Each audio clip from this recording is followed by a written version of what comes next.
Se7en, released in 1995, presents one of the most unsettling crime stories ever put to film, blending psychological horror with a bleak procedural narrative. The film follows two detectives as they track a serial killer whose murders are inspired by the 7 deadly sins, unfolding in a decaying, rain-soaked city that feels as oppressive as the crimes themselves. Rather than relying on supernatural elements, Se7en builds its horror through atmospheric, moral tension, and disturbingly plausibility of its violence. Despite its grounded approach, the film continues to haunt audiences, sparking ongoing conversations about justice, morality, and the darkness that exists within human nature.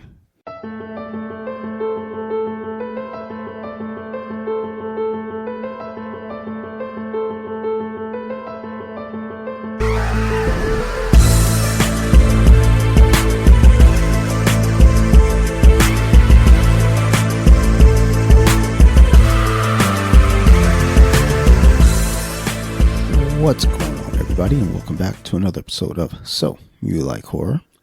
And for this episode, we are taking a break from our horror television theme. You know, it's here. It's still here. We just did Twilight Zone. And after this one, I believe we're going to do Scooby-Doo, Where Are You? So, you know, it's still here. But in between, we like to do, you know, other movies just to kind of, you know, dance the dance and whatnot. But for this episode, we actually wanted to step into a movie that we've watched plenty of times, many a time over the years. And this week I've watched it 5 times because, you know, you got to get in the mind space of it. So, but before doing so, because anytime I bring this movie up, people like to argue that it's not horror. But I get that with a lot of movies. So let's see here. Let's go and see definition of horror. Let's go to the Googs and the wikis and what have you. All right. So horror is a genre and an emotional response designed to evoke. Invoke? No, there's no N. Oh, it's not I-E, it's E-N? No, E-V-O-K. So evoke. Evoke, I would say. I know words. Evoke fear, dread, anxiety, or unease in an audience. But that definition is just the surface. What makes horror work is how it taps into deeper psychological, cultural, and existential fears. So, just so y'all know, when people are like, oh, that's not horror. Okay, well, this fits in that category. The movie we're going to be talking about is Se7en, by the way. We're going to talk about Se7en with Brad Pitt, Morgan Freeman, and Gwyneth Paltrow's head in the box. Spoilers. And who's the other one? Kevin Spacey, you know, the dick grabber, that guy. I mean, little did we know. I bet you he wanted to put something else in that box, didn't he? Whew. Man, I'm on a roll today. So anyhow, we're going to be talking about Se7en. And like I said, I wanted to bring up the whole, you know, definition of horror because people like to say, well, that's not a horror movie. And if you're, you know, dealing with a killer who's killing people based on the 7 deadly sins, and he's doing this over a long period of time at that. That's terrifying. He's terrorizing the city of New York. So, you know. Is it New York? Yes. Okay. New York. At least it feels like it's New York. Most cities tend to feel like they're New York. Like New York. when portrayed on film. I got to film this New York. It could be. I bet you green money. I don't have green money, but I bet you some silver money. Don't even have silver money. Quarters? I got a quarter somewhere. Here's some quarters. There's a bag of them in the bedroom somewhere. Why are there bags of quarters in my bedroom? No. It's a bag of quarters on the kitchen table, and those are the ones left over from when we were doing laundry at the laundry place. Don't put my business out there like I'm just that. letting you know. You asked why. Don't put my business out there like that. People get broken washing machines and have to use public stuff. It's fine. Stop telling people my business. Your business? Yeah. Really? Yeah. Ugh. Yeah. Okay. Don't do this in front of company. So basically, it's in New York. And that is one thing about this movie too, is much like the Mike Flynn stuff with like Haunting of Hill House and even Midnight Mass, how the scenery felt like a character too, like it weighed on you. The city in Se7en. Oh, the city itself does, yes. Feels like it's part of the character traits as well. It's heavy. So for those of you who don't know, Se7en is a psychological thriller neo-noir film from 1995, directed by David Fincher. And his movies all kind of have the same aesthetic or similar aesthetic. So, I mean, with like Zodiac is another good example. So he has a type. Did he do Fight Club? I think he did Fight Club too. I wouldn't be surprised. So, but there's a feel there with his gritty. He has this gritty touch, which I enjoy. But yeah, this is a psychological thriller that leans heavily into an oppressive and nihilistic tone. Look at me using school words, nihilistic and shit. Like I know what it means. I don't. It says within an unnamed city, but we all know that it's fucking New York. It feels like it would be New York. I'm pretty certain he said New York at some point. He might have. I mean, it doesn't feel like Chicago, and it's definitely not LA. It's not Chicago, you know. It's not Miami. Well, we know it's not DC. So where else is it? It's definitely not Detroit. Oh, well, then it must be something like New York. So, yeah. But we know it's New York. Although, where would you find like a desert-like scene? That is true. I was thinking that. So what is that? I don't know. I thought about it at the end when I was watching last night. I was like, where are they that he's driving now? You think it's like spring or something, or like maybe early summer where there's like it's just raining all the time in the movie? Ooh, it could be and then California though. Yeah, because you got like upstate. San Francisco, and then you go, but it's just like, and then at the end, it's like this dry ass like but then electrical there's field. The train, the subway. Yeah, and they don't have subways. They do. They do in California. Yes. Oh. Yeah. Well, okay. So yeah, I don't know. Yeah, I mean, I guess it does. I don't think it matters where it's really set, but it is wild because I was thinking that. But then even when they're talking to a dude in the helicopter, it was like, you know, get out of here, California. So I don't. It could be in Cali. I don't know. I don't fucking know. It doesn't fucking. It's matter. Somewhere, and it has a setting. Ta-da! Either way, it feels less like fictional characters. As it says here, it feels less like a real place and more like a manifestation of moral decay. The constant rain, dim lighting, and claustrophobic environments create a world where hope feels distant, and it's kind of completely like just non-existent, to be quite honest. Fincher uses atmosphere almost like a character, always present, always weighing on the story, while like kind of contrastly, you know, you have what's his name, Morgan Freeman. Mm-hmm. He's kind of methodical and controlled and mature, you know. So it's almost kind of like the Se7en kind of opposes a little bit, you know, our characters here to some degree.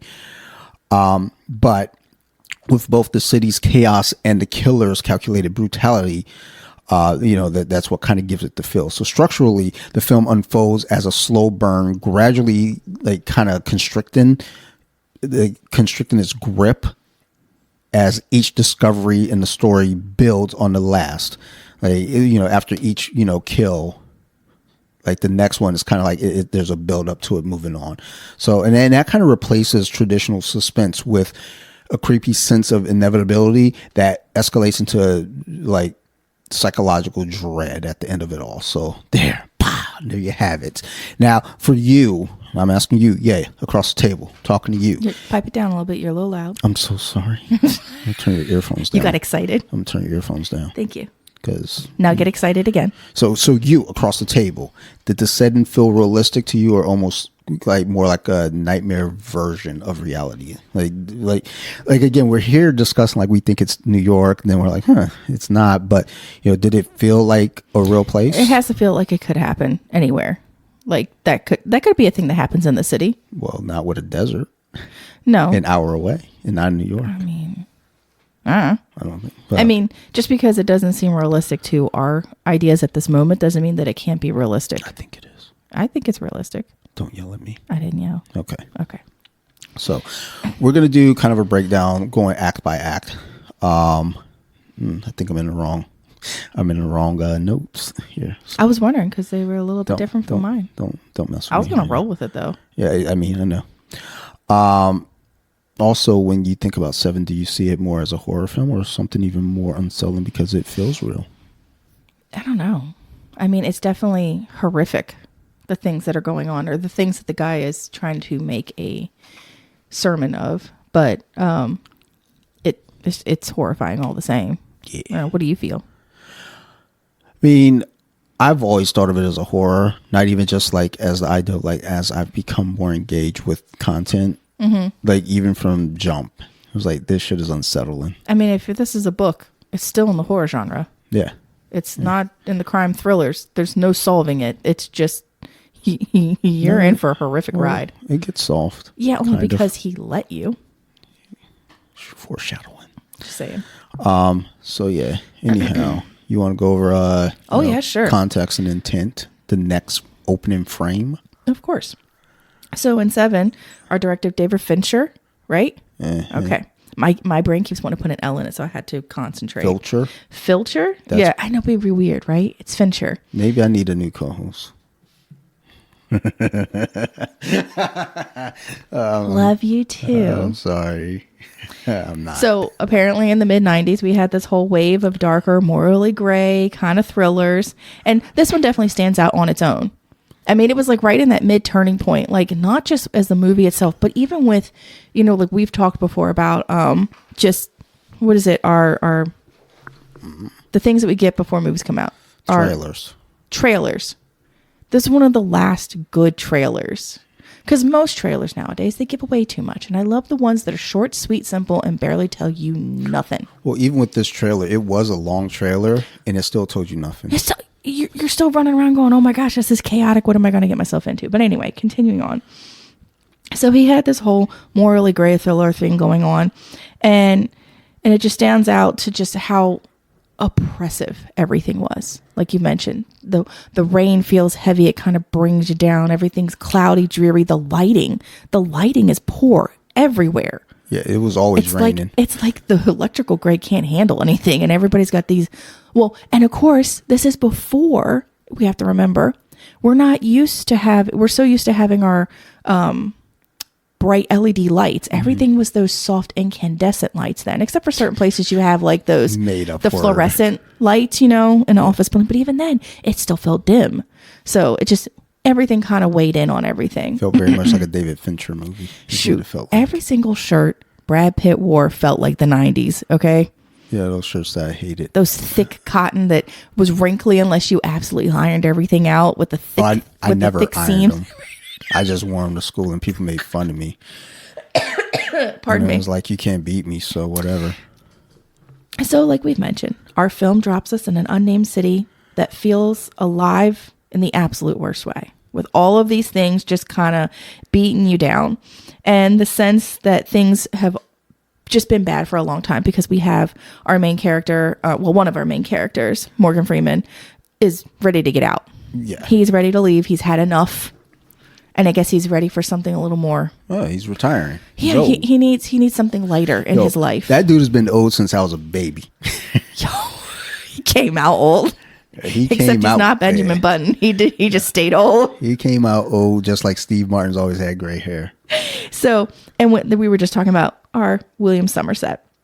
So he's very calculated, but like we said, he's worn down after all these years. And then you have David Mills, aka Brad Pitt. Yo, this dude's coming fresh off an interview with the vampire in Legends of a Fall. He was as annoying as hell in this movie, yeah. But he played his part well because he's supposed to be annoying. He's young, hotshot, emotional, still believes that he's going to make all the differences in the world, because he's young and he can conquer the world, right? Yes. He's still got that positive attitude. He hasn't been worn down yet. So anyway, so the contrast between the two of them isn't just a character development.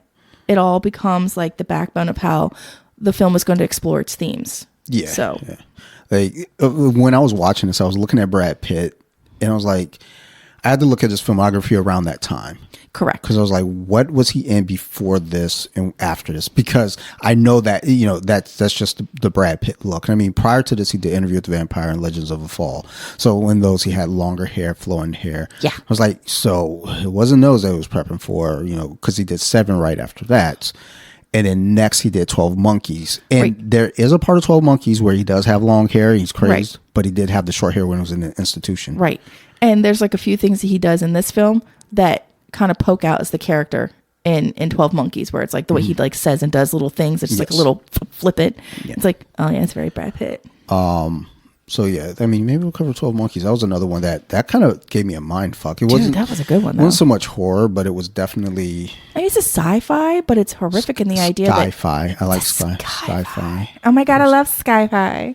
But yeah. So, right from the beginning, like this movie, like we said, it feels heavy. It is heavy. Like it's dark. It's gritty. Yeah. Dirty.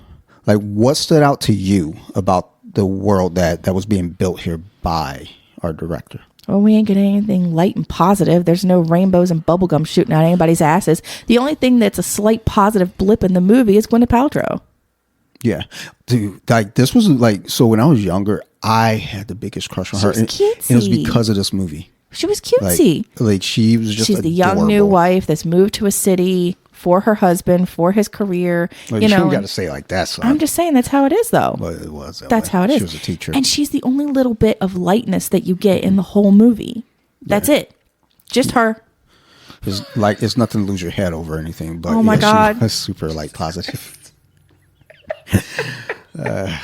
Yeah. I'm surprised you don't have your props sitting out here. I thought about it. Where is it? It's over there with the Michael Myers and Freddy and Jason figures and stuff. You want to explain to them what your prop is? Yeah, so I got Gwyneth Paltrow's head in a box, and it's because Marvel Legends she was a rescue. Yeah. She was she was Pepper Potts, so she was Pepper Potts. Yeah. Iron Man's main squeeze in the movies, and they made a figure of rescue. Well, they did one with that didn't have like the unmasked head. Right. I do have that somewhere. I think it's in a box. But now, you needed like her head without the helmet. But when I saw they made a 2-pack with Captain Marvel, which it's a 2-pack that didn't make any sense anyway. It was like Rescue and Captain Marvel. I was like, that's dumb. But it was like Captain Marvel with her Marcy Darcy haircut.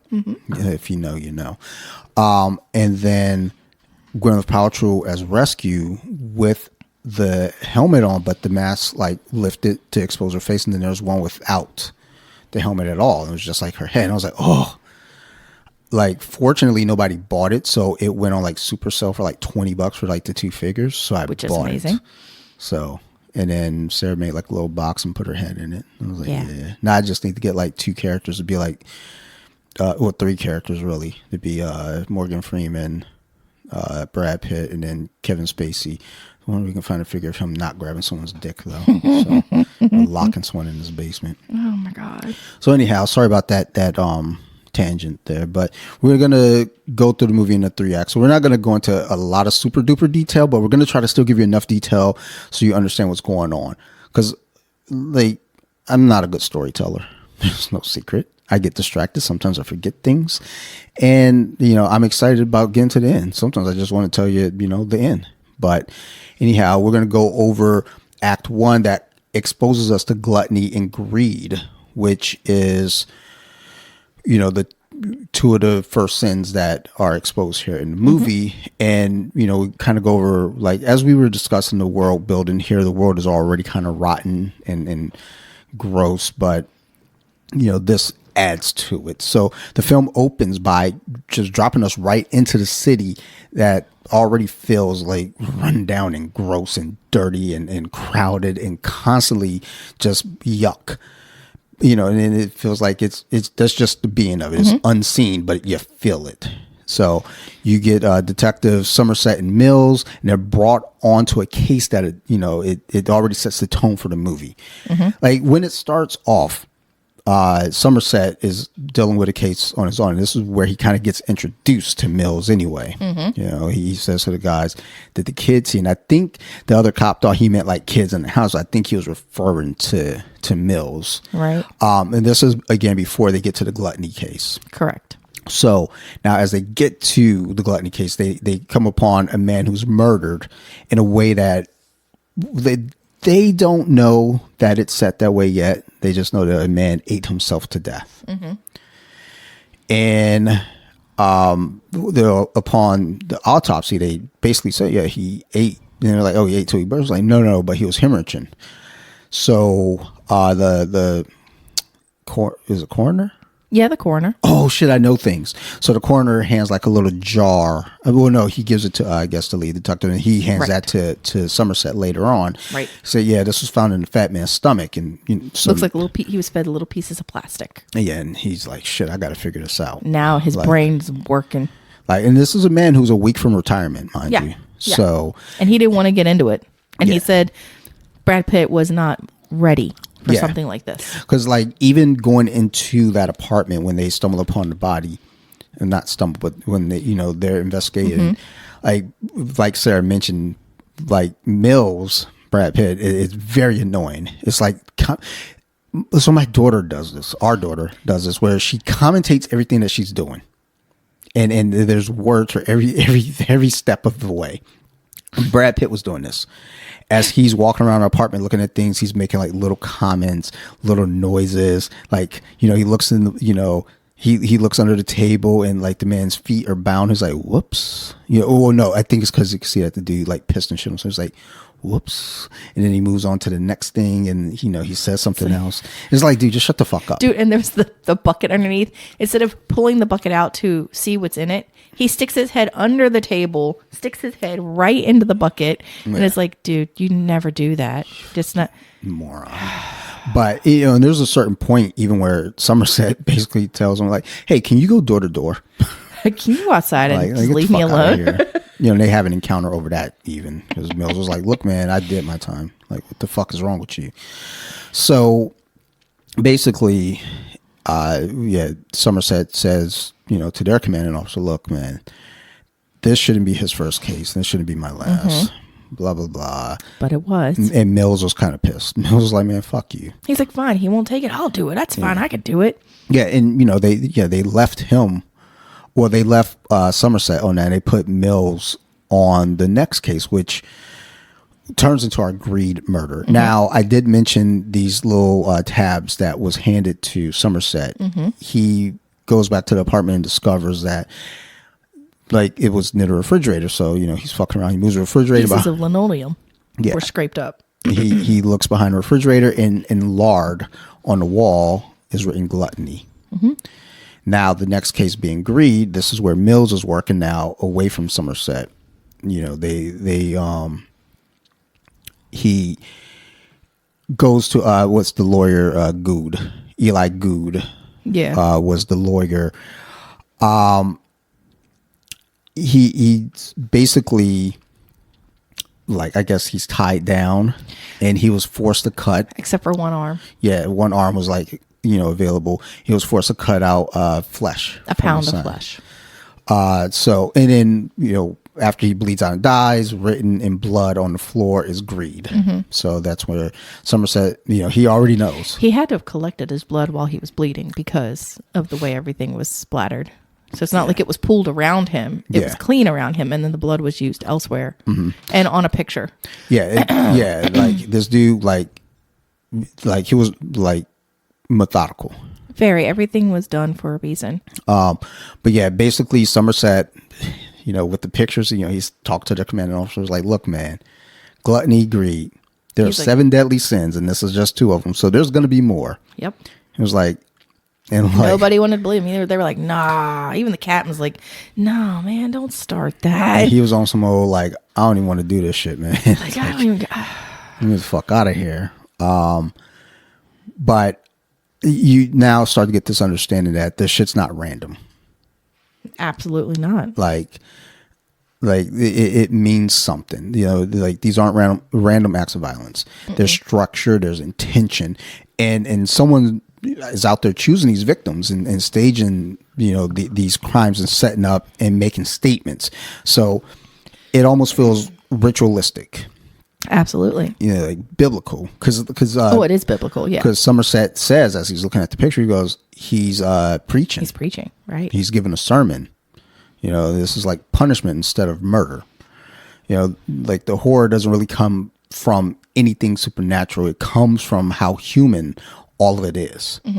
And right in the middle of it, you've got, again, Mills, just young, emotional, and driven, trying to make sense of something that doesn't play by the normal rules. Whereas Somerset, like there's a very direct approach by Mills where Somerset kind of sees the sides and Mills just sees the middle. Because Mills has blinders on. Well, he's young and he doesn't have that experience yet to really get it. He's still not as educated as Somerset. Yeah. So the first two murders that we see have little hints and things seem subtle in the brutality of it all.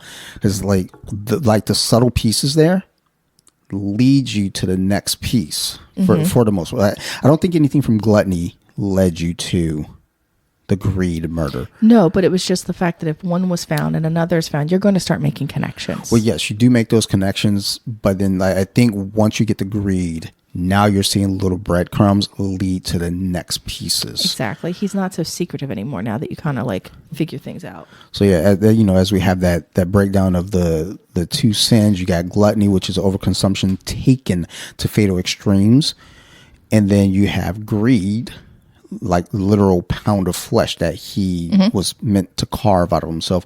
And it's kind of a critique of the legal and moral corruption that goes on there. Exactly. So with like these first two sins, do they feel more like punishment, like in your eyes, or like something like someone trying to prove a point?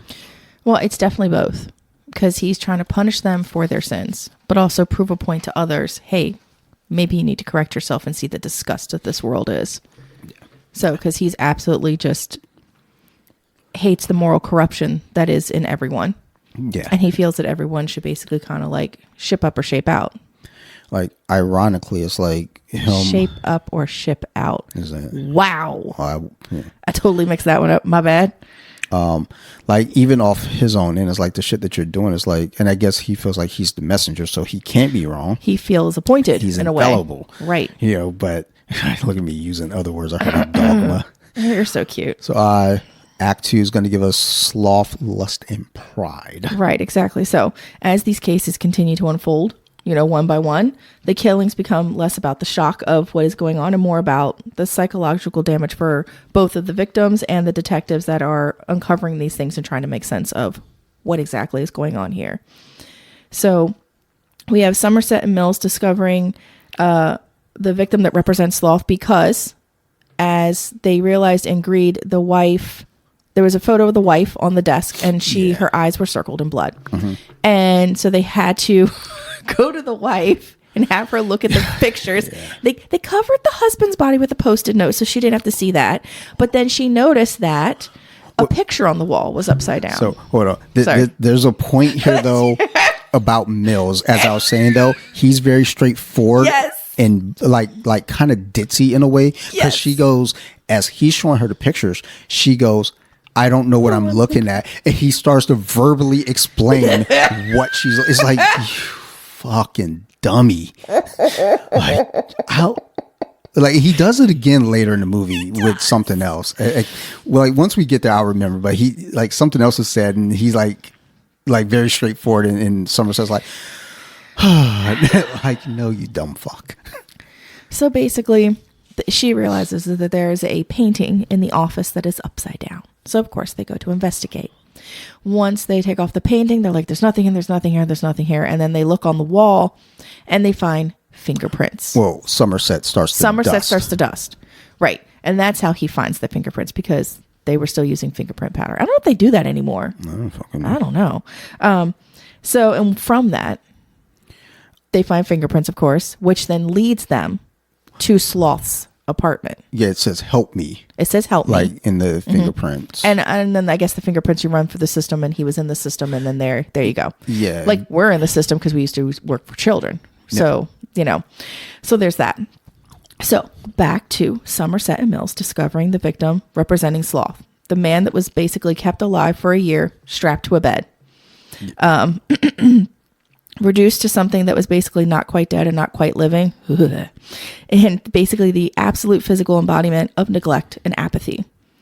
There, they are then led to, here's the led to by the greed murder. I jumped ahead of myself. Pardon me. So I think it's the way that I wrote it. It is. It's okay. But also too, our brains think differently. So that's fine. So as they're back at the precinct, I cannot say that word. They're back at the police station. Precinct? Yeah, that one. It's not that hard. I know it's not, but my brain I just said it. Yeah, thank you. So while they're back at the police station, they are kind of going over things, their notes and all that. And Mills makes a comment about, because Somerset's pulling out all these things. This comes from this person. This comes from that person, like pointing out literature that kind of relates to pointing out the 7 deadly sins. Yeah. And he's like, it's not like the guy has a library card. No, he says it's something about having a library card. Just because the fucker has a library card doesn't make him Yoda. There it is. And that, of course, then gives Somerset the idea of, oh. Like, hold on. Like, I know a guy. Right. So, which then helps them find that their possible killer is actually named Jonathan Doe. That's wild. Which he did on purpose because, of course, everything he does is for a reason. Yeah. So, of course, it just deepens the idea. So, as they've discovered a Jonathan Doe that has a library list of things that all the books pique interest, because they're not watching everybody. They told us in the 90s they were watching everybody. Listen to that. Yeah. Ain't nobody listening to nothing. Well, he said like the FBI like has a tracker if certain books are checked out. You're checked out for forever. What's crazy is I had to have been on that list because I was checking out some wild books in 94 and 95. I don't think I saw this movie until 97, 98. But I know in 95, I checked out some books that would put me on a list. Mm-hmm. I'm certain they're still trying to figure it out. I never returned the books either. I still got them. Mm-hmm. Mm-hmm. Fight me. And it was at Sloth's apartment that they had a brief encounter with him, didn't they? On the staircase. Yeah, because he's out. They're outside arguing, and a photographer comes up. Right, and they don't realize that it's John Doe until later. But anyway, so they've got John Doe's address. They go to his place to kind of talk to him, and then a foot chase ensues because John Doe decides to shoot at them. Yeah, that's what they do in New York. So after this brief encounter with him, they return back to the apartment, and Mills, hothead that he is like, oh, we're getting in there. So he makes sure that they find a way so they can get into the apartment. Well, he didn't make sure he kicked the door in. Made sure they found a way by kicking in the door, a little B&E. Well, and then they had to pay off a junkie. Yeah. To say that, hey, I saw some funky shit and I called. He's sitting there coaching her through it. Right. And that's when you called. Yeah, that's right. Anyway, it gives them what they need because they really needed this. We got to move the story along. So anyway, after they've gone through, they start looking through the apartment and they find trophies from the first 3 murders and photographs, and leads them to their next person, a receipt to a leather shop. And that takes them to their lust victim. Yeah. And before continuing, the detectives then discover... yeah, I think I doubled up that. Well, it's okay. Well, while they're at the apartment, Somerset discovers, hundreds of journals? Thousands of journals. And when I say journals, I mean those black composition books filled with tiny writing. And basically... he starts digging into the journals and uncovering how this guy's mind is working, which is very important when trying to find whoever you're looking for. He's very chaotic, but he's calculated. He's someone who sees humanity that is just absolutely corrupt, indifferent, and it's just honestly for him and his point of view beyond saving. So even then while they're in there and he's talking about one of the journals, they get a phone call. And so they're trying to find this phone hidden in this apartment. And they get a call from none other than John Doe. Because I'm sure that was the only time that phone ever rang. Probably, yeah. Sorry. He then talks to them and he lets them know that he admires them. And that he has plans and that they have changed. And from there, things really escalate really quickly with lust, where a man is forced at gunpoint to have sex with someone using a weaponized device, leaving him completely and utterly mentally shattered. This guy's not coming back. Okay. He is done for. Yeah. He's traumatic beyond any point. Basically, so in this point, they're turning what's usually tied to desire for the lust into something that's traumatic beyond compare for everyone involved. And beyond. And then they move on to pride comes up. And there is a model who has been disfigured. He cut off her nose and bandaged her up. Dude, and this is another Mills moment where Somerset says to Mills, "You see what he did?" And he goes, "Yeah, he like cut her up." Yeah, shallow no shit, dummy. But do you see like what she has a bottle of pills in one hand glued to her and a phone receiver glued to the other, and basically she can either call for help and be disfigured for forever, or she can take the pills and live forever in the beauty that she remembers herself in, because she was a model, and of course looks are everything in that field. So anyway, so then poor Pride. So that was a quick one, honestly. Like, I don't say that was, Yeah, it was a, yeah, he, like he said, his plans had changed. So he had to rush to his finale. So he's trying to get there. We don't know what the original, No. Well, Pride, I believe, was still part of the plan. But I'm sure he But planned the on. last two got shifted. Well, we know everything happens much quicker because he's been found out. I mean, Yes. I'm sure he planned on doing things at a very good clip in time now that he's got the ball rolling with the others. Yeah. But he just, everything rattles in like the next day or two. So at this point, it's clear that these aren't just murders. These are all statements. Each victim is forced into their own punishment.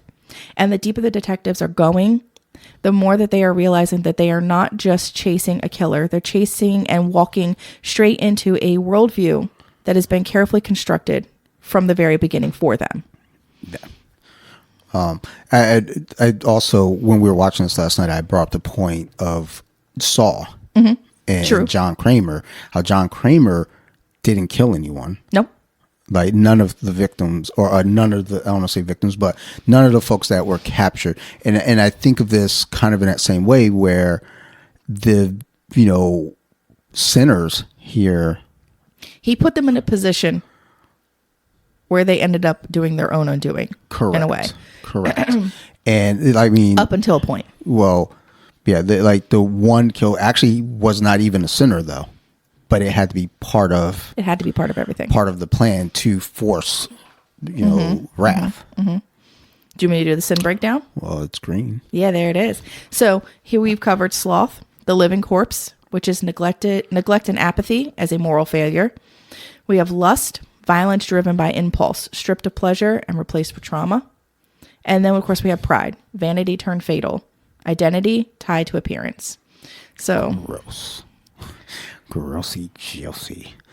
Yeah, like that whole run there is like, but basically that's the second act though, and that's kind of like the climax of it. Well, not the climax because like we're about to get. Well, to things are coming to a peak. They're getting to a peak where his plans had to alter, like you said. Very much so. Because I'm curious, as to what the other parts would have been. Because Pride, I think, was already on the docket. That was already in motion, but he had to go and switch envy and wrath. So unless so also thinking about this too. Lust was also in motion too. Yeah, lust was in motion. Pride was in motion. But this was also pointed out too that, as Somerset said, we walked into Sloth's apartment 1 year to the day. He wanted us to do that. And Mills was like, no, that's not true. And it's like when you look at how this is played out, because Sloth was there. So that's a year in the making. The other ones, I'd imagine he's stalking them out. He's, a photographer, so he's taking pictures and, he's making his plans on how to enter the lawyer's office. Yeah. So he's had a year or more to really meticulate everything to happen kind of around like this whole week, maybe one every day, because 7 deadly sins, one each day. Well, in the beginning of the movie, you do see that they're putting a day of the week on the screen. They stop at a certain point. Because everything gets rushed then. Yes. So the finale and everything kind of gets changed.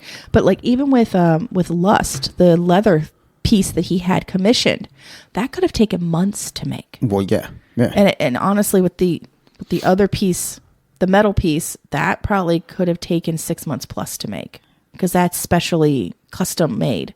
Yeah. Not just the leather piece. So that could have taken up to close to a year. So yes, he's been very much planning out what he wants done and how to get it done. Yeah. So, I mean, this dude, moving things the way that they have to move. Now, again, my question is with envy and wrath, it's like, this seems like it was just something that fell in his lap. Yeah. But, what was the original plan? Who knows? Well, it's somewhere in those journals. I'm sure. I guess maybe I should have did my due diligence there and did a little bit of more digging and see if there's any information about like behind us. Because I'm sure, like, I have the DVD upstairs. We're watching it just here in the background on Movies Anywhere. But I'm sure there might have been something said like, hey, this might have been like part of another plan, deleted scenes or something. I don't know. But either way, I'm just curious about what the original envy and wrath might have been. Maybe we never know because it's not necessary because this is what it is. That is true. This was 1995. Nobody gave a fuck back then. Nowadays, everybody needs more. But I gotta have the back detail. No, you don't. Like if they made this movie today, I think there'd be a lot more like finer detail to it. But then you're also going to have people wanting a sequel. And I got some news on like what was supposed to be the sequel. We'll talk about that later. But anyhow, like which of like the crimes committed here like hit the hardest, and why do you think the film shifts from shocking to uncomfortable like at this point? I mean, like I think Sloth was the most shocking. Oh yeah, but the lust was the most uncomfortable. Yeah, like when he mentioned the dude chewed his tongue off, I'm like right now I'm like squeezing my hand right now because I'm just like in the background. We're at the Sloth scene right now. And I still turn away. When that dude fucking, they're like, oh, they think he's dead. Dude, it's all the car trees hanging from the ceiling. Like, oh, you've been laying in that. He's probably like melted into the mattress. Yeah. Well, they said like, when they're, running like the chemical, whatever check, it was like, yeah, antibiotics in him because like the bed's sore. So yes, because he has not moved. Yeah. I would imagine though too with like inactivity and stuff, you're going to get blood clotting. Mm-hmm. So, that's a problem as well. Mm-hmm. So guess maybe they went up on that science back in the 90s. So, I know from experience, and I wasn't even bedridden that long. I was fucking walking around. Actually, we're almost like to the day, almost when I ended up hospitalized. For those who don't know, I was in the hospital because I ate a mango. A green mango. And that shit like put me, donut never put me in a hospital, but a mango did. Almost killed me. So, yeah, that's all. I just wanted to share. Months of recoup. I got trauma. I was taking needles to the stomach like every day. For months. Like I was like, dog, can I start taking like these blood thinner pills? Like, nah, you got to take these needles. Like, that's hey, I knew exactly when you needed to have it. It was fine. Well, no, not fine because I'm the one that had to stick you. I had it timed. It was like every 12 hours, so it was like 10 and 10. Just like I want to stick you twice a day. That's great. It was weird. Like I don't know, that shit was dumb. Ugh. Fucking trash. Don't make me do that again. Yeah. All right, let's go ahead and get into Act. Sorry, my bad. 3. Yeah. While Sarah's like just, I don't know. I'm messing with things. It's okay. Problem. So Act 3, we get into envy and wrath and the final revelation of everything. So, as we get to this point now, John Doe, he didn't reveal himself because after the Pride discovery, they're like, oh, like the detectives there or the coroners there or whoever the fuck was there, they're like, oh, this is fresh, like this just happened like very soon. So like we mentioned, everything's kind of sped up. He's in a rush. Yes. So yes, you get Mills and Somerset. They pull up to the police station or the precinct, as I did it. We like to say. Yay. She can't, but I just said it. I don't even think it was right. But they pull up to the precinct and you hear them talking, and in the background you see a taxi cab pull up and somebody walking through. Now, the entire time, one thing that I enjoyed about this movie being when it was and how they kind of cast it and revealed everything, in the opening, like they show all the stars of the movie except for one name. Exactly. Like, so you really don't know who John Doe is. No. Now, as they're in the precinct talking, they're going towards their offices, you hear somebody, kind of calmly say, detective. And then he yells, detective. And of course, Mills, being the hothead, turns around. He's like, screams, freeze, motherfucker. He got his gun pointed out, like yelling at him, get to the floor, on your knees, faster, faster, on your stomach, faster, faster, motherfucker, faster. He's like fired up now. And, you see Somerset still in the background. Just kind of like in shock. We're like, okay, sheesh. All right. He's like, I only got a few more days, man. So, they go over there, and they do the thing. John Doe turns himself in and covered in blood. Yeah. And when they His came white over, shirt had blood. they grab him, and they're like, oh shit, he's covered in blood. Like, what the fuck is this? Part of it was that he cuts his fingerprints off. So that's part of what the blood is. And then the other part was the pride victim and an unidentified victim. Third.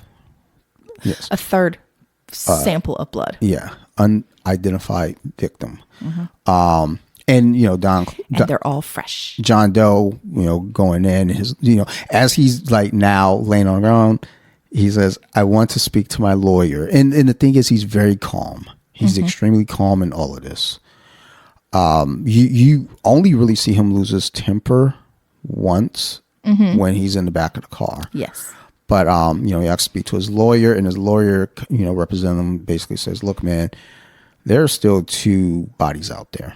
And if you don't do what we say. And the thing that's important there is, because this throws you off now as a viewer, because you're like 2 bodies. Okay. Like, so you're thinking, okay, 2 more sins. That's our wrath, and that's our envy. So, let's seal it up. And they're like, oh, well, maybe this is the blood that we found on him that we don't know of yet. And the lawyer states, if you don't let him take you to. Yeah, well, he wants to lead Somerset and Mills out into the desert in New York at a specific place at a specific time at 6:00. And if they don't do that, the bodies will never be found. And like they kind of like the DA, who's played by Shaft, was like, nah, we got this dude. We don't got to do shit. And they turned to Mills in Somerset. I was like, well, it's your call. They want to lead you out there. And Mills was like, yeah, I'm with it. Let's go. And the lawyer's like, it has to be both of you. Right. And Somerset was basically like, well, look, if you plead insanity, this conversation is admissible. Exactly. So, and, he was like, my client would like to remind you, there are 2 other bodies, and the press will have a field day if they heard that the police department did not care. Right. So exactly it. And then, the captain was like, look, you'll be leading out an unarmed man. So let's rock and roll. So they're like, all right, bet. So they get in the car, they do the whole thing. They're going out there. And, this is kind of opportunity now. You see Mills having an, encounter with John Doe. And he has many times called John Doe insane, crazy, a lunatic. And even Somerset was like, don't assume this dude is crazy. Right. He's calculated. That doesn't mean he's crazy.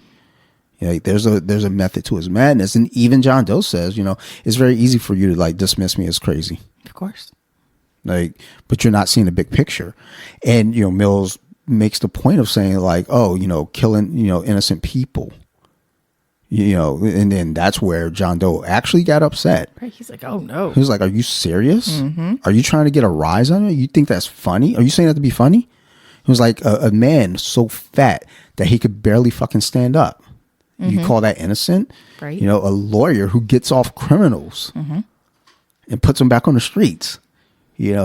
A whore, a disease spreading whore, a pederast, a junkie, the pederast and the junkie. He was like, he's like, and then he was like a woman who's so ugly on the inside that she can't stand living, if she's disfigured on the outside. Only in a fucked up world will you say these people are innocent. And I was like, ugh. And he goes to point out, like, we see a sin on every street corner and we walk by it like we just accept it. Yeah. But that goes with like how, we're desensitized, like, especially now we're desensitized to so much stuff. But, even back then, like it was just getting worse up to this point. But anyhow, back to my notes. 'Cause I was just doing that off memory, y'all. It's all tight like that, son. It's tight, son. So anyhow, he leads Somerset and Mills out into the desert of New York. Because I just feel like it's New York. But he calls to California and say, yo, California, get out of here. Well, I'm just saying with all that rain, that place is awfully dry. Well, that's what I think is like upper. It has to be like a few hours away or something like that. So they were to leave at 6 and the package was to be delivered at 7. Oh, I thought it was delivered at 6. No. Okay, number 7 happens at 7. Okay, got it. Relax. Like, just saying. Like calm down, son. So, they're basically in the car ride is when this exchange happens. So they get to where John Doe says, like, it's just over here. And they get out and they walk him into the middle of the field. And he asks someone who's like, what time is it?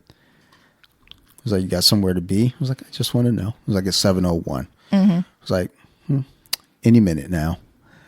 And, they're wearing a wiretap and everything. Yep. And helicopters are patrolling. Circling.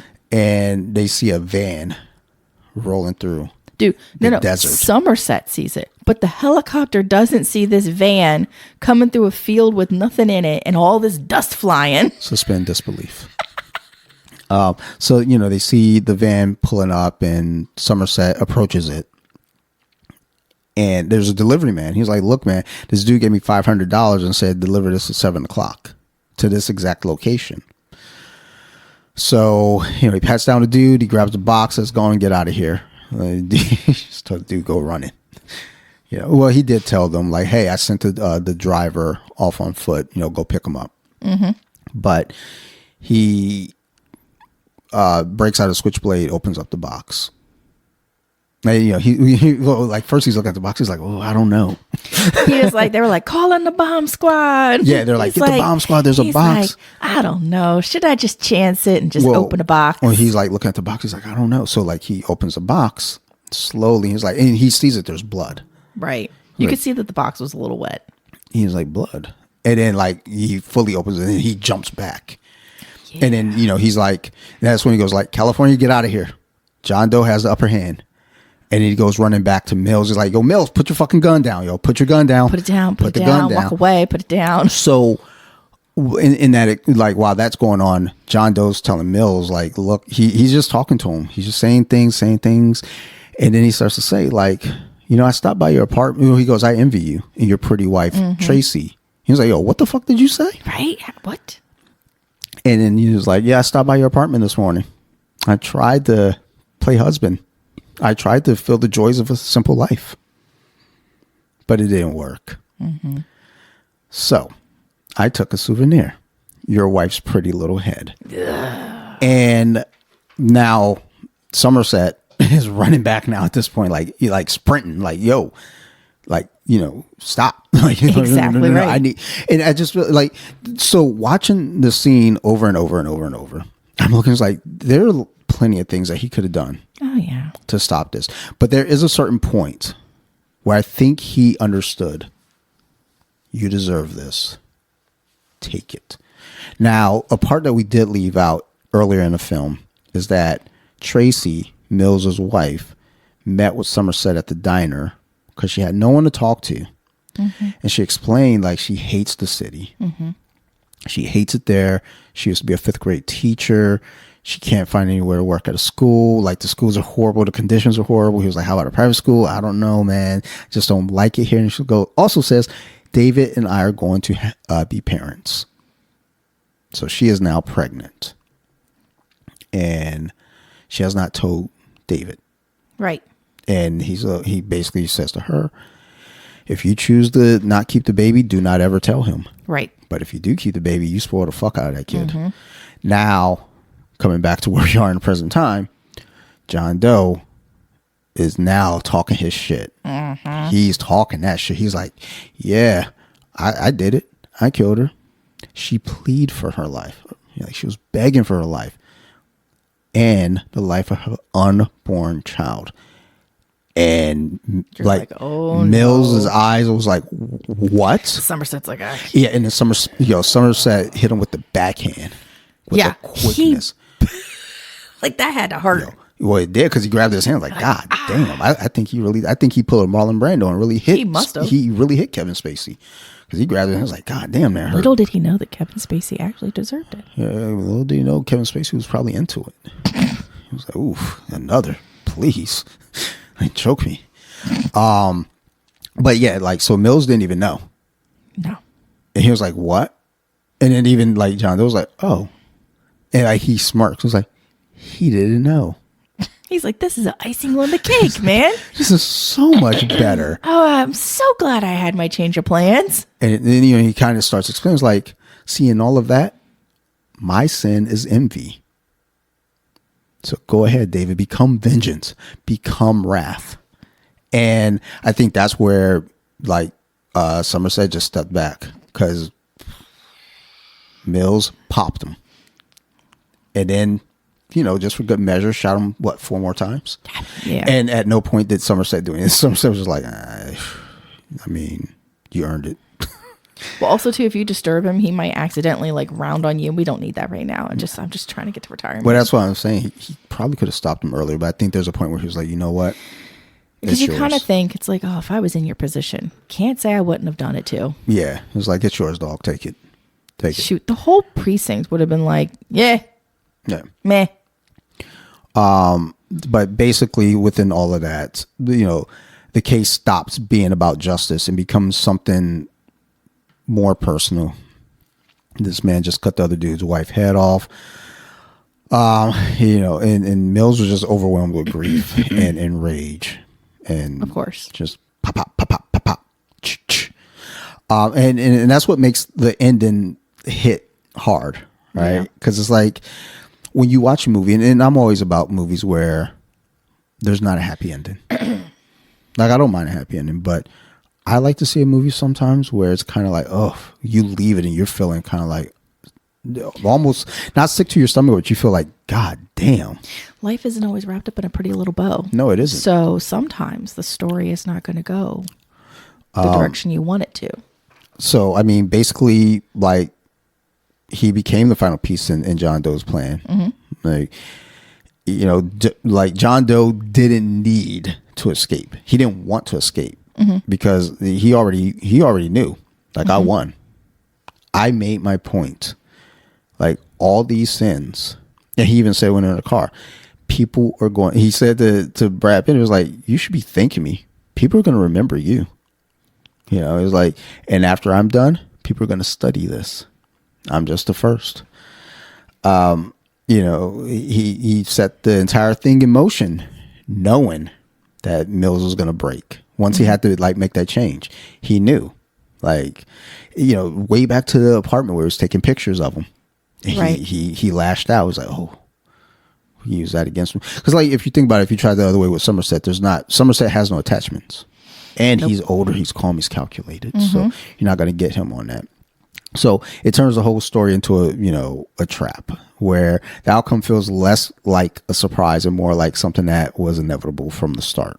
And I don't want to say from the start, because really it's like you have no idea you're going to meet these two detectives specifically and do this thing. But once things sped up and went to a different direction, it was like, okay, he knew where to go next.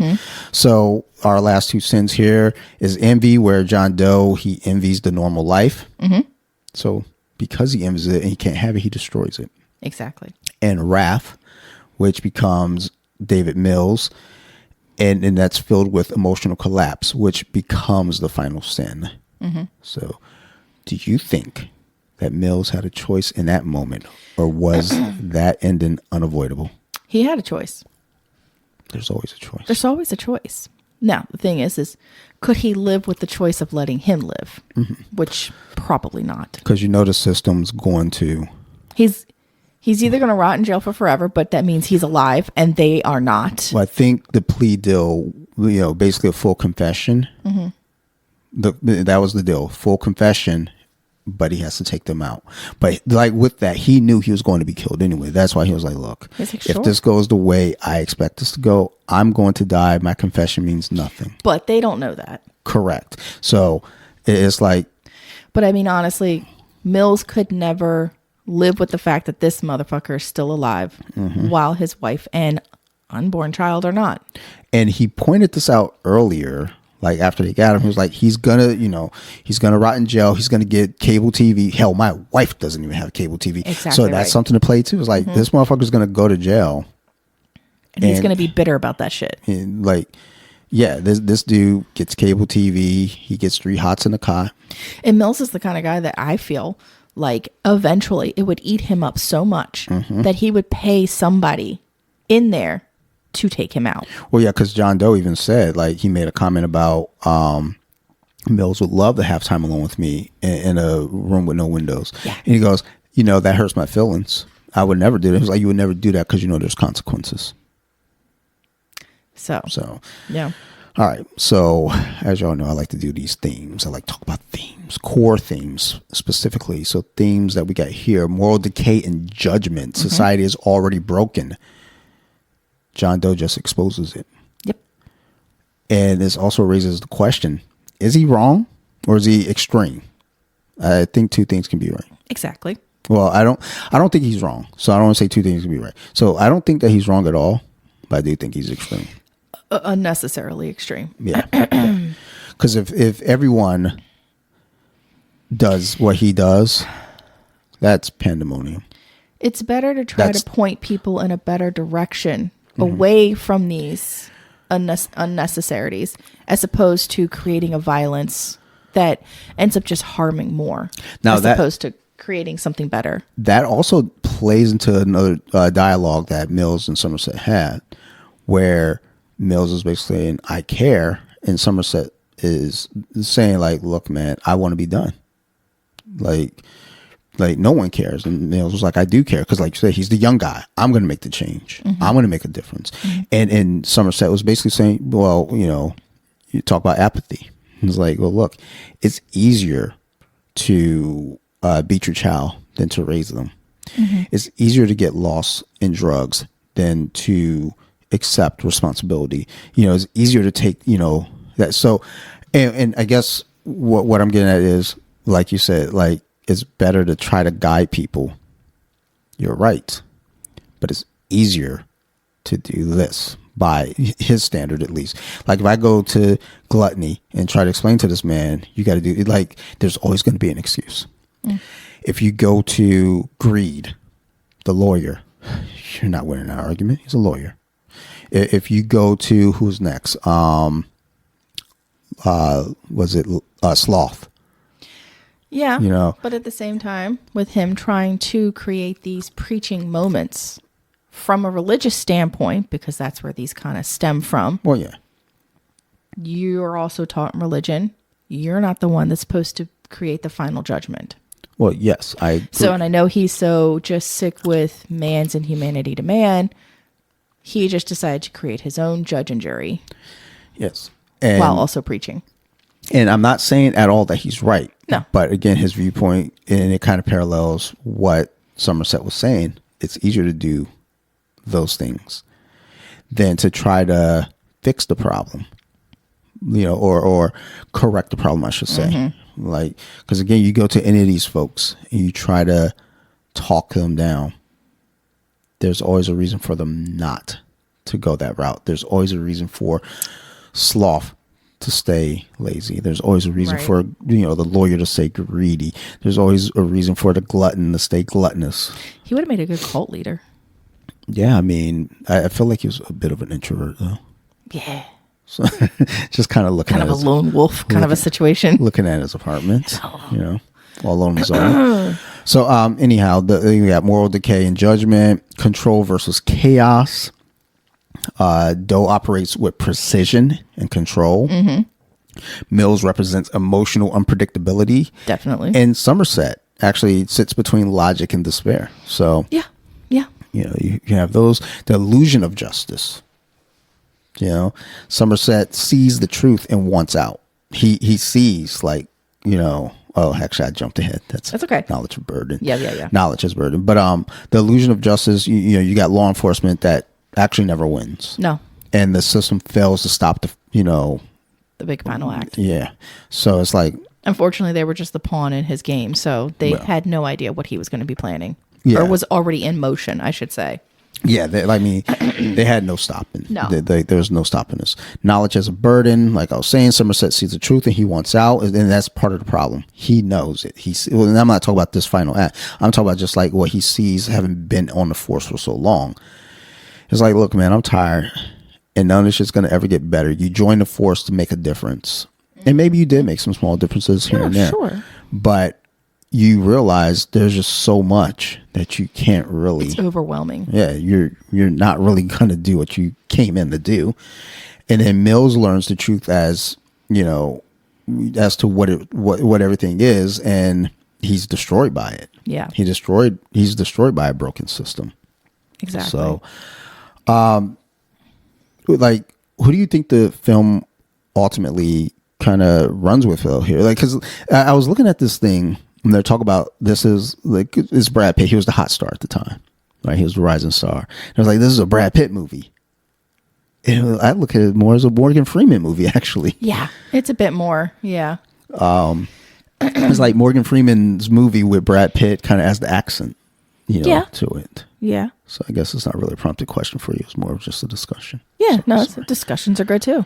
It's fine. So I mentioned this sequel thing earlier. Right. So, because I remember hearing, like, there's always a joke. There's going to be a sequel to 7. It's called 8. That was always a joke. Stop. I heard people always saying this growing up, just as a joke. But then I did hear that they were considering a sequel. I just don't see how that could ever work. I got you. I know you do. Hold my seltzer. So, there actually was a point where a sequel to 7 was seriously considered, but it wasn't a true continuation of the story, and that's a big part of why it never happened. Okay. The project that eventually became tied to 7-2 started as a completely separate spec script called Solace. Or is it Solace? Probably Solace. Solace. I don't know. It was written as a supernatural thriller about a psychic detective hunting a serial killer who could see the future. Solace. Okay. A little late to the party now. At some point in development, the studio tried to retrofit the script into a sequel by reworking it as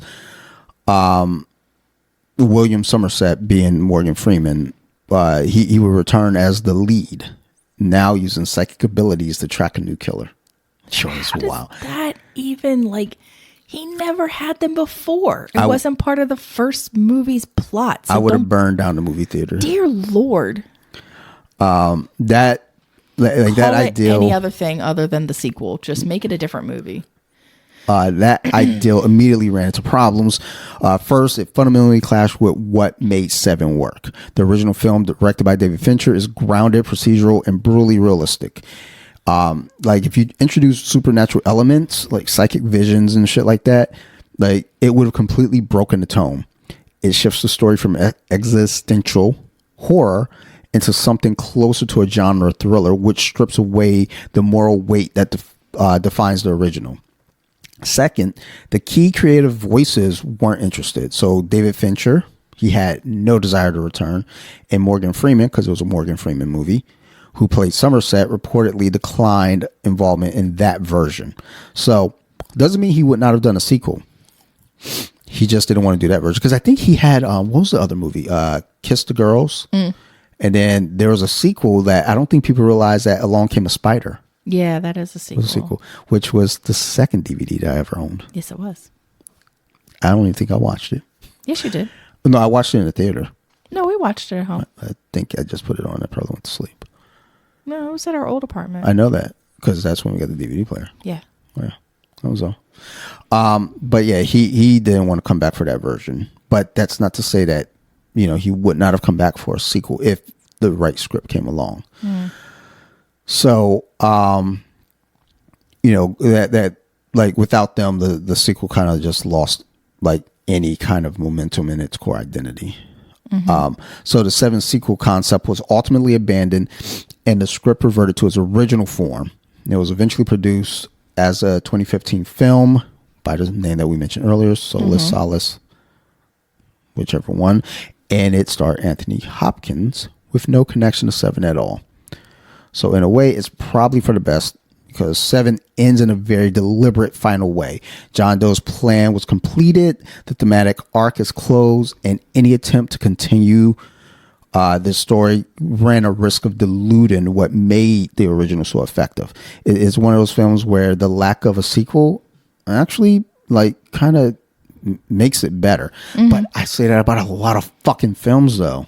Too many people want too much. Like Insidious, the way that it ended. Could have left it just the way it was. It'd have been fine. The second one didn't hurt it by any means, but you didn't need the second one. You could have just left it alone. Nightmare on Elm Street was not supposed to have a sequel. Like, it was supposed to be just left alone. Even Halloween was kind of meant to just like be left ambiguous. Like, oh, that dude got shot. He just got up and walked away. Like, what the fuck? So you don't always got to have a sequel. And Seven is another one where we didn't get a sequel and we didn't need one. So Seven's not really about solving a crime. It's about being forced to confront an uncomfortable truth about people. And what makes the film stick with you isn't just how it ends, but how real the ending feels. Like, this isn't some distant nightmare, but something that could actually happen. And that's what I always tell people when they want to argue. It's like, no, that shit could happen. Like, no, it couldn't. It's impossible.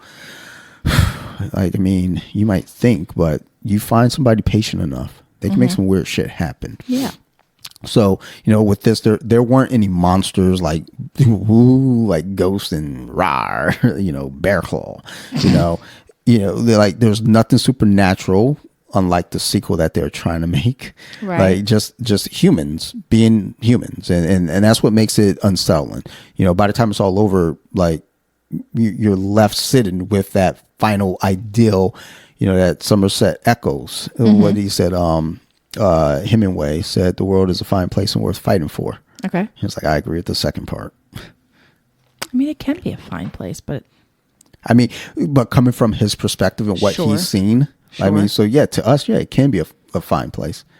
But when you live that life, it's like you see so much, you're like, yeah, it could be a fine place, but it probably isn't. So, again, like that's kind of what we're left with, and that's what lingers.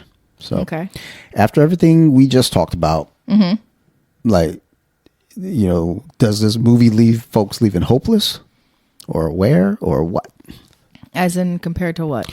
Just for the world? Well, yeah. Like you look at a movie like this and like you just walk out. Because I know when I walked out, I think I was speechless for a long time. I don't even think I felt hope or anything. I just felt like, dang. Kind of like that. You're just kind of like, oh, okay. I mean, it is set in a way where it's like, oh, that kind of thing could happen. But thankfully, it doesn't happen all the time. Yeah. I mean, I think that's just the thing. A lot of horrific shit happens. And there's just so much that we're just not aware of, even with the 24-hour news cycle. Right. We just don't hear things. And honestly, do we need to, though? No. Get over it. Listener engagement. Which sins do you think was portrayed most effectively? Most effectively? Well, I said listener, not you. So if y'all listening, yeah, let me know. Like, which sin do you think was portrayed most effectively? Do you think John Doe's message holds any truth? Unfortunately, I do agree with what he said in terms of like we see these things every day and we shrug it off. I don't agree with how he went about it. What do you guys think? And was Mills justified in the end? Like, if you're asking me, yeah. Like he said, he was going to get free cable TV. I can't let this dude kill people and get free cable. Fuck all that. And nowadays, they got internet too. They got fucking like free college classes. Got Facebook. Yeah, they got college, like weightlifting, all the shit. They be strong. Yeah, but that's it. That's all we got, y'all. As always, thank you. We appreciate you guys who are listening, and appreciate you all hanging out with us. And my wonderful wife here, Sarah Beth. It's been a minute, so I think what was the last one was So You Like Horror? Oh wait, no, we are on So You Like Horror. Are You Afraid of the Dark? Yes. Are You Afraid of the Dark was the last one. I think we're going to be doing Scooby Doo. Where Are You Next with the kid? Whoop, whoop. I just got to get that prepped and like really sit with her and kind of sort of, all right, we're going to watch these things. We're going to talk about these things on this cartoon. She gonna pull in some other stuff. Of course she is. She's a kid. But otherwise, thank you everybody. If you have any questions, concerns, anything, criticisms, let me know. Feel free to reach out at So You Like Horror on Instagram. So You Like Horror, all the words separated by underscores. And don't email me, but you could. I'm not gonna look. Yeah, I mean I do look, but I be getting weird emails, so I be getting scared. So like put something like the like subject like, yo, this is not fake. Like let me know.